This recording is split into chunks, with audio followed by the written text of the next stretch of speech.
At sa punto pong ito, pag-usapan na po natin ang mga pinakabagong update patungkol sa mga programa ng administrasyon dito lamang sa Mr. President on the Go. Una nga po dyan mga kababayan, pinangunahan ni Pangulong Ferdinand R. Marcos Jr.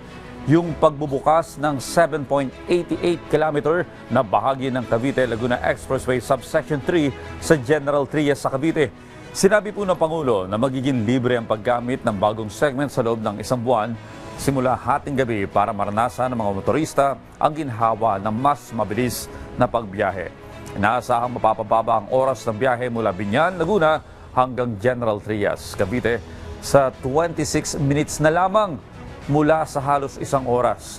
Magbibigay din ito ng alternatibong ruta na iiwas sa matinding bigat ng trapiko sa mga pangunahing kalsada sa Cavite.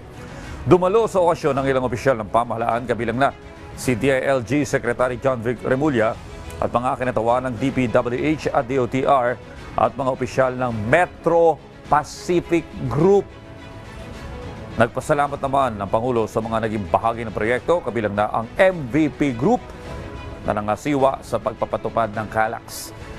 Kapag ganap na nakumpleto, inaasahang mag-uugnay ang KALAX mula South Luzon Expressway hanggang Manila Cavite Expressway at makapaglilingkod ng hanggang 95,000 vehicles araw-araw.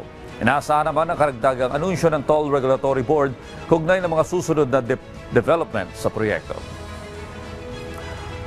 At yan po muna ang ating update ngayong umaga. Abangan ang susunod nating tatalakayin patungkol sa mga aktibidad at programa ng kasalukuyang administrasyon dito lamang sa Mr. President on the Go.